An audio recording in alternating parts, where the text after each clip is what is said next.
Good morning, comic book fans. Welcome back to Comics in 5 Minutes. Hi, me, I have a loving host, Shorty. And there was a couple of things I was going to review today. I might actually sneak an extra one in tomorrow because I do want to read everything this week. Some good releases.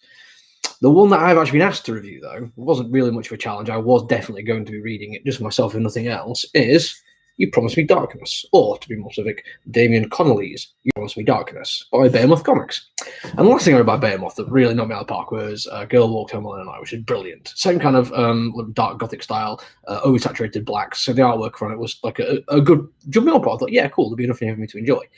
Not to be said, though, but Steambound by Behemoth, also a bloody good comic book, but totally different. Like, tonally, artwork, everything about it was felt like more, I don't know, say traditional superhero stories, but felt like grand adventure and fantasy epics. Brilliant, brilliant stuff.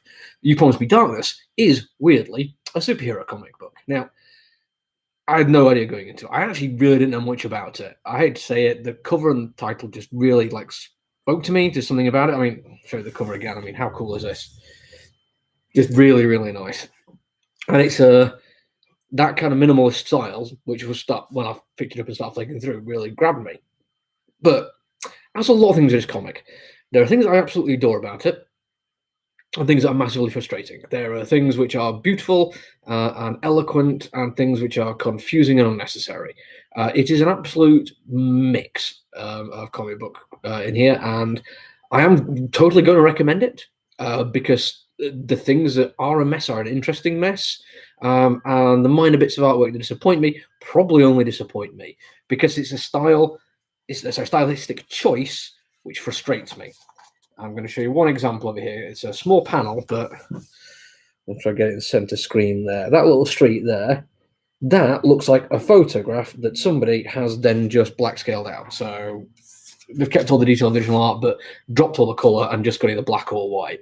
Now, that's probably like a tricky little thing to do. I mean, maybe, I don't know, I've never tried it myself, but there's a few panels like that. And it kind of takes away from the fact that it's a comic book. I've seen other comic books do this kind of thing, and it's always bugged me. The worst example being there was the Metallica comic book thing, which was just pictures of the band that they'd done the exact same thing to, and then put text bubbles around it. It was just bad. This one, thankfully, doesn't do just that. Like, there are actual really cool moments of artwork. I forgot to bookmark this bit, but the rather wonderful moment when you get a sense of the otherworldliness of what's going on. If I can find, yep, there we go. See, now that is not a photograph that they've done something cool with. That is just an awesome bit of artwork. So there is that to be said about it as well. There's loads of cool stuff said about it. But the writing, again, we're going to get to the confusing thing here because it's doing one of two things. It's either deliberately trying to confuse you, so the foreshadowing will come as more of a surprise, and you'll be like, oh my god, there was a mention of that, but in the way the story is told, kind of jumping over the place and breaking, and the narrator getting themselves confused and admitting they're confused, and or the kind of like the messiness of somebody telling you a story where they're not quite sure how it ends, and it's like being imparted to them by a person who wasn't there either. It comes across as like a very broken narrative. The other thing it could be trying to do is literally winding up people who are aware of the Chekhov's gun theory.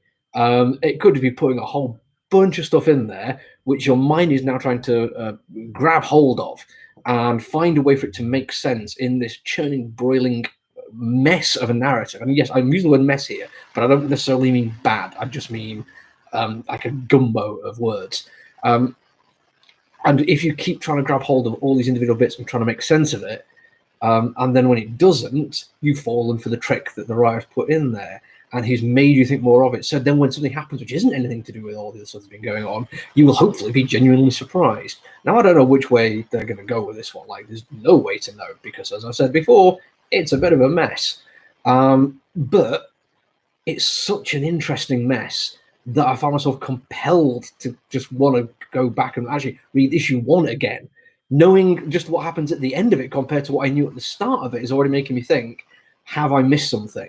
Was there some foreshadowing there in the middle of everything else going on? Or was it all just there to mess with my head? Or was it all there because it's all going to come relevant in the end of the story? And there's no way to know. And that is a beautiful thing. That is the eloquent thing, the elegant thing about this kind of story. is you cannot second guess it. You cannot fall into the idea of what makes a conventional story, a conventional narrative, and apply it to a comic book that's presented this way. You will get it wrong, and you will probably stop your own enjoyment of it. I think it's a beautiful ride to go on, but be prepared for some weird shortcuts which don't go anywhere. Okay, that's it for me today. Like I said, I'm going to hope like hell to do an extra one tomorrow. I've got the Women of Marvel to read. One of my regular customers has just messaged me and recommended it, so hopefully that'll happen soon. If not, though, if I don't get a chance, if I'm busy tomorrow, I will be back next week. So until then, take it easy, stay safe, bye.